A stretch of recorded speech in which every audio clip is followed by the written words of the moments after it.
Welcome to Suman TV. ఈ రోజు నేను వరంగల్ ఫెర్టీ హాస్పిటల్లో ఉన్నాను. నాతో పాటు డాక్టర్ అనుష గారు ఉన్నారు. అయితే ఐవీఎఫ్ మెథడ్లో ప్రెగ్నెన్సీ, దీనికి సంబంధించి అసలు ఎలాంటి జాగ్రత్తలు తీసుకోవాలి, బేబీ హెల్త్ గురించి, అలానే మదర్ హెల్త్ గురించి, ఈ డీటెయిల్స్ అన్ని కూడా మనం అనుష గారిని అడిగి తెలుసుకుందాం. నమస్తే అనుష గారు. నమస్తే అండి. అనుష గారు, ఇప్పుడు నార్మల్ ప్రెగ్నెన్సీకి ఐవీఎఫ్ ప్రెగ్నెన్సీకి చాలా తేడాలు ఉంటాయి కదా. అవునండి. చాలా మందికి అనేకమైనటువంటి అనుమానాలు, డౌట్స్ అన్నమాట. మదర్ ఎలా కేర్గా ఉండాలి, బేబీ ఎలా ఉంటుంది, ఎలాంటి జాగ్రత్తలు తీసుకోవాలి, ఎలాంటి ఫుడ్ తీసుకోవాలి, అసలు ప్రెగ్నెన్సీ అంటేనే ఒక రకంగా చెప్పాలంటే మరో జన్మ ఆడవారికి. అందులో ఐవీఎఫ్ మెథడ్ అనేసరికి ఇంకా ఎక్కువ అనుమానాలు ఉంటాయి. సో ఈ డౌట్స్ అన్నీ మీ ముందు పెడతాను. నార్మల్ ప్రెగ్నెన్సీకి ఐవీఎఫ్ ప్రెగ్నెన్సీకి డిఫరెన్స్ ఏంటండి? యూజువల్గా అండి మనం చూస్తుంటే ఇవాళ రేపు ఒక గైనకాలజీ ఓపీడీ తీసుకుంటే ప్రతి 10 మంది పేషెంట్స్లో 2 to 4 మెంబర్స్ ఇదర్ ఇంజెక్షన్స్ పద్ధతిలో కానీ, ఐయుఐ పద్ధతిలో కానీ, ఐవీఎఫ్ పద్ధతిలో కానీ కన్సీవ్ అయిన వాళ్ళు గమనిస్తున్నాం. అంటే ఏఆర్టీ ద్వారా ప్రెగ్నెన్సీ వచ్చే పాపులేషన్ అనేది ఎక్కువైపోతుంది. సో ఒక ఫీమేల్ని తీసుకుంటే మనకి ఆమె న్యాచురల్గా కన్సీవ్ అయినా, ఐవీఎఫ్ ద్వారా కన్సీవ్ అయినా ఏమీ డిఫరెన్స్ ఉండదండి. కాకపోతే మనం ఐవీఎఫ్ ద్వారా కన్సీవ్ అయ్యే పీపుల్ మనం తీసుకుంటే, క్రౌడ్ని తీసుకుంటే, వాళ్ళు యూజువల్గా ఎవరు వస్తారండి ఐవీఎఫ్ ట్రీట్మెంట్కి? యూజువల్గా ఏజ్ ఎక్కువ ఉన్న వాళ్ళు, ఓకే, న్యాచురల్గా ట్రై చేసి రాని వాళ్ళు. ఇలా ఏజ్ ఎక్కువ ఉన్న వాళ్ళలో మనం న్యాచురల్గా కూడా బీపీ రావడానికి కానీ, షుగర్ రావడానికి కానీ అవకాశాలు ఎక్కువగా ఉంటాయి. ప్లస్ ఈ హార్మోనల్ ఇంబ్యాలెన్స్ ఉండేవాళ్ళు, వీళ్ళని ఎక్కువగా గమనిస్తాం. సో ఇలాంటి వాళ్ళకి న్యాచురల్గా కన్సీవ్ అయినా, ఐవీఎఫ్ ద్వారా కన్సీవ్ అయినా ప్రెగ్నెన్సీ రిలేటెడ్ కాంప్లికేషన్స్ అనేవి ఎక్కువగా గమనిస్తుంటాం. అవి కామన్ గా ఉంటాయి. న్యాచురల్ అయినా లేకపోతే ఐవీఎఫ్ మెథడ్ అయినా కూడా ఏజ్ బార్ అయిన వారికి, ఏజ్ ఎక్కువగా ఉన్న వాళ్ళకి యూజువల్ గా కామన్ గా ప్రాబ్లమ్స్. కాకపోతే ఐవీఎఫ్ లో ఏంటంటే మనము ఫ్రెష్ ట్రాన్స్ఫర్, ఫ్రోజన్ ట్రాన్స్ఫర్ అంటామండి. సో ఐవీఎఫ్లో ఫ్రెష్ ట్రాన్స్ఫర్ చేసినప్పుడు ఒంట్లో హార్మోన్స్ ఎక్కువగా ఉంటాయి.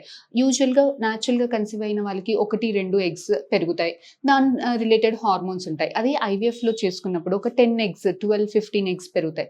సో హార్మోన్స్ అనేది ఒంట్లో ఎక్కువగా ఉంటుంది కాబట్టి మనం ప్రెగ్నెన్సీ పెట్టినప్పుడు ప్రెగ్నెన్సీ అతకకుండా ఉండడము, అతికిన తర్వాత కూడా హార్మోనల్ ఇంబ్యాలెన్స్, హార్మోన్స్ ఎక్కువగా ఉండడం వల్ల మదర్కి కాంప్లికేషన్స్ ఇలాంటివి ఎక్కువగా గమనిస్తాం. సో ఇవన్నీ అవాయిడ్ చేయడానికి మనం ఫ్రోజన్ ఎంబ్రియో ట్రాన్స్ఫర్ అనే టెక్నిక్ ని అడాప్ట్ చేసుకున్నామండి. ఇందులో ఏంటి అంటే ఇలా హార్మోన్స్ అన్నిటి కూడా సెటిల్ డౌన్ అయ్యాక గర్భసంచిని ప్రిపేర్ చేసిన గర్భసంచిలో మనం ఎంబ్రియోన్ అనేది పెడతాం. కాకపోతే ఇది ఆర్టిఫిషియల్ గా మనం ప్రిపేర్ చేస్తాము. యూజువల్ గా ఒంట్లో ఒక ఎగ్ పెరుగుతుంది, అది రిలీజ్ అయ్యాక మనకి కార్పస్ లూటియం అంటాం, అదే హార్మోన్స్ ని ప్రొడ్యూస్ చేస్తుంది.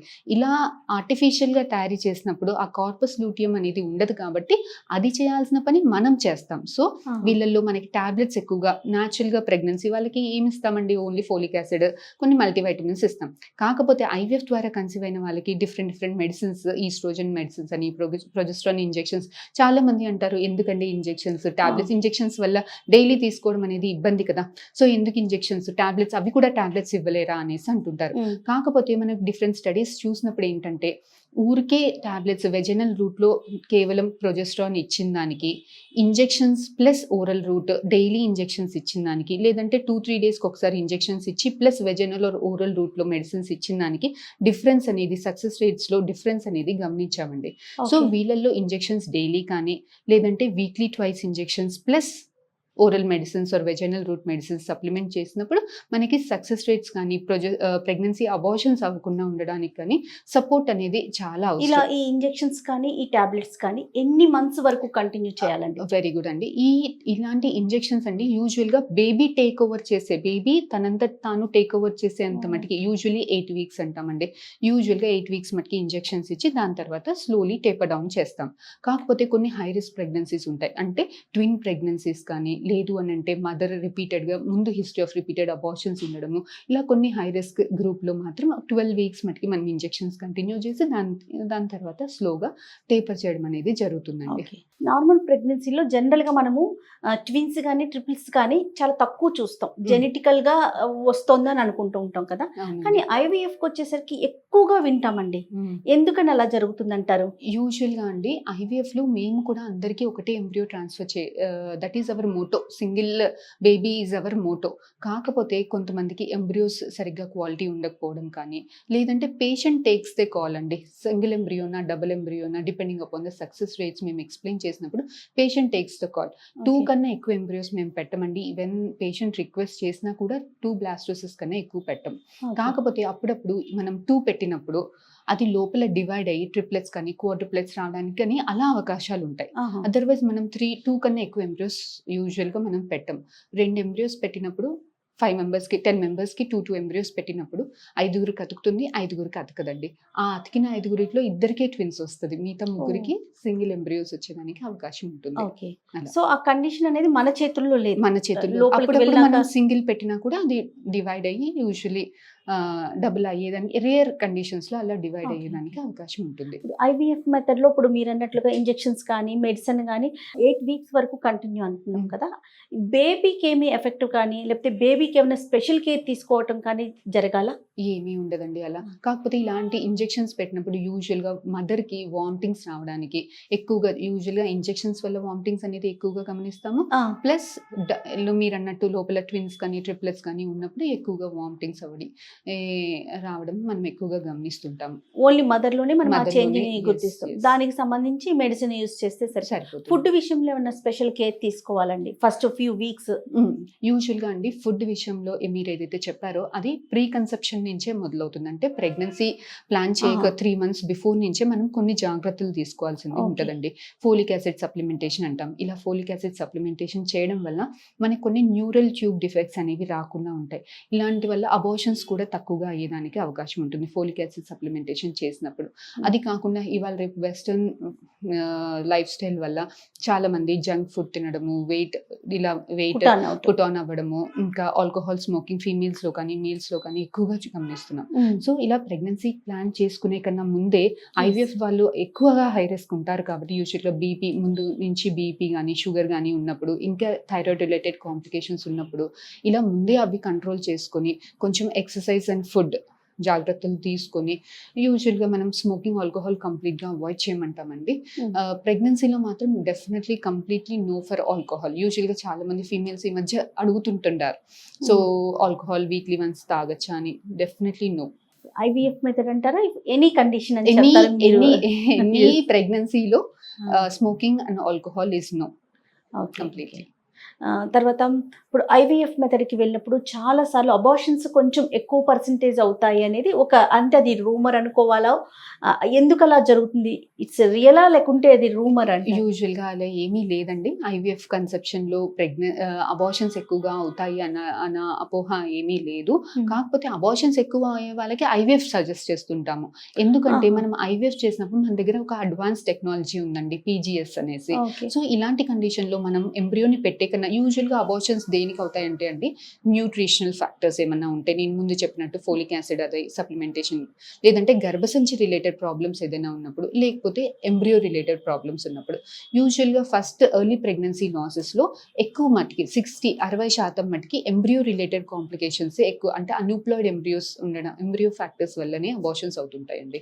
సో ఇలాంటి వాళ్ళకి మనకి అడ్వాన్స్డ్ టెక్నాలజీ ఐవీఎఫ్ అనేది అందుబాటులో ఉంది. మన ఫర్టిలిటీ సెంటర్లో అడ్వాన్స్ టెక్నాలజీ, అడ్వాన్స్డ్ ఐవీఎఫ్ అనేది మనం పీజీఎస్ పీజీటీఏ అనేది మనకి అవైలబిలిటీ ఉందండి. సో ఈ మెథడ్ ద్వారా ఎంబ్రియోని పెట్టే కన్నా ముందే ఆ ఎంబ్రియో జిన్నుపరంగా నార్మల్గా ఉందా అబ్నార్మల్గా ఉందా అని టెస్ట్ చేసి పెడతాం. కాబట్టి ఇలాంటి వాళ్ళకి ఎంబ్రియో అతికేదానికి అవకాశాలు ఎక్కువగా ఉంటాయి. అతికిన ఎంబ్రియో అబార్షన్స్ అవ్వకుండా కూడా ఉండేదానికి ఛాన్స్ లేకుండా ముందుగానే. ఏజ్ ఫ్యాక్టర్ ఏమన్నా చూస్తున్నారండి ఐవీఎఫ్ కి వెళ్లే ముందు? ఏజ్ ఫ్యాక్టర్ ఇంత ఉంటే బాగుంటుంది, సో డెఫినెట్ గా సక్సెస్ రేట్ ఉంటుంది అనేది మనం ఏమైనా చెప్పుకోవచ్చు? Age is very very very important factor in IVF అండి. It's the major game player. Age 25 years వాళ్ళకి, 30 years వాళ్ళకి, 35 years వాళ్ళకి మనం అన్ని పారామీటర్స్ ఈక్వలైజ్ చేసినప్పటికీ 25 years లో ఉన్న సక్సెస్ రేట్స్ 30 years లో ఉండదు, 30 years లో ఉన్న సక్సెస్ రేట్స్ 35 years లో ఉండదండి. ఎందుకంటే మనం 30 years లోపల వాళ్ళకి చూసుకున్నప్పుడు మనకు ఒక 10 ఎంబ్రియోస్ తయారయ్యాయి అనుకోండి, 7 ఎంబ్రియోస్ నార్మల్గా జిన్నుపరంగా నార్మల్గా ఉంటాయి, 3 అబ్నార్మల్గా ఉంటాయి. అదే మనం 40 yearsలో చూసుకున్నాం అనుకోండి, 10 ఎంబ్రియోస్లో 2 నార్మల్గా ఉంటాయి, 8 అబ్నార్మల్గా ఉంటాయి. సో ఇలాంటి వాళ్ళకి మనం ఐవీఎఫ్ చేసినప్పుడు మనకి ఎంబ్రియోస్ ఎక్కువగా వచ్చినప్పటికీ, చూడటానికి నార్మల్గా ఎంబ్రియోస్ గ్రేడింగ్ టాప్ క్వాలిటీలో ఉన్నప్పటికీ ఎంబ్రియోస్ అతికిది అబార్షన్స్ అయ్యేదానికి అవకాశాలు యూజువల్గా ఫెయిల్ అవ్వడానికి అవకాశాలు ఎక్కువగా ఉంటాయి. ఎంబ్రియో అతికినా కూడా అబార్షన్స్ అయ్యేదానికి అవకాశాలు ఎక్కువగా ఉంటాయి. ఏ ఏజ్ అయితే బాగుంటుంది అంటారు? IVF కు వచ్చినా కూడా అది సక్సెస్ అవ్వాలి అని అనుకుంటే యూజువల్గా అండి 35 లోపలగా ఉంటే బెటర్ ఉంటుంది మనకి IVF అంటే సక్సెస్ రేట్స్ బాగుండడానికి. 35 దాటామనుకోండి దట్ రిప్రొడక్టివ్ పొటెన్షియల్ డ్రాస్టికల్ గా తగ్గిపోతుంది అండి. తర్వాత IVF ద్వారా ప్రెగ్నెంట్ కనుక అయితే కంప్లీట్ బెడ్ రెస్ట్ లోనే ఉండాలా? ఇలాంటి డౌట్ ఒకటి రేజ్ అవుతూ ఉంటుంది అండ్ వామిటింగ్స్ ఎక్కువ అవుతాయి అనేది కూడా విన్నాం, వింటుంటాం. వెరీ గుడ్ క్వశ్చన్ అండి. చాలా మందికి ఇది ఉంటుంది, IVF ద్వారా కన్సీవ్ అయ్యాము, ఏం పని చేయకూడదు, కంప్లీట్ బెడ్ రెస్ట్ లో ఉండాలి. ఇలా యూజువల్ గా ఇంట్లో అమ్మ వాళ్ళు కూడా ఎక్కువ IVF ద్వారా కన్సీవ్ అయ్యారు కాబట్టి స్పెషల్ కేర్ అనుకుంటారు. కానీ it's not at all recommended అండి. మనము IVF ద్వారా ఇంకా ప్రెగ్నెంట్ అయినప్పుడు డిఫరెంట్ హార్మోన్ సపోర్ట్ ఎక్కువగా ఉంటుంది కాబట్టి రక్తం కాళ్ళల్లో కానీ రక్తం గడ్డగట్టే అవకాశం తత్వం ఎక్కువగా ఉంటుంది. సో ఇలాంటి వాళ్ళకి బెడ్ రెస్ట్ ఇచ్చినప్పుడు ఇంకా ఆ టెండెన్సీ అనేది ఎక్కువ అవుతుంది. So bed rest is not at all recommended అండి. అన్లెస్ ఏదైనా బ్లీడింగ్ అయ్యో లైక్ ఇన్ఎవిటబుల్ అబార్షన్స్ అంటాం, అలాంటి వాళ్ళకి తప్ప యూజువల్ గా బెడ్ రెస్ట్ మేము రికమెండ్ చేయమండి. ఈవెన్ ఆఫ్టర్ ఎంబ్రియో ట్రాన్స్ఫర్ అప్పుడు కూడా you're not suggesting any bed rest. Usual గా ఒక half an hour lie down చేయమని చెప్తాం, అదర్వైజ్ దే కెన్ గో. ఇప్పుడు చాలా మంది ఊర్లలో నుంచి వస్తారు, సో వాళ్ళకి చాలా అపోహలు ఉంటాయి. మేడం మేము మళ్ళీ ఊరికి తిరిగి వెళ్ళిపోతే ఎంబ్రియోస్ ఏమైనా దారిలో పడిపోతాయా, అట్లా యూజువల్ గా ట్రావెల్ చేయొచ్చా, బెడ్ రెస్ట్ ఇక్కడే మాకు ఒక రూమ్ ఇవ్వండి, యూజువల్ గా ఇలా అంటారు. కానీ యూజువల్ గా ఎంబ్రియో మనం పెట్టాక అదొక క్లోజ్డ్ క్యావిటీ. సో గర్భసంచి అనేది మూసుకుపోతుంది. తర్వాత మీరు జర్నీస్ చేసినా కూడా యూజువల్గా అంటే స్ట్రెన్యూస్ జర్నీస్, యూజువల్గా హెవీ వెయిట్స్ లిఫ్ట్ చేయడం కానీ బకెట్స్ లిఫ్ట్ చేయడం కానీ స్ట్రెన్యూస్ జర్నీ యూజువల్గా అవాయిడ్ చేయమంటాను అండి.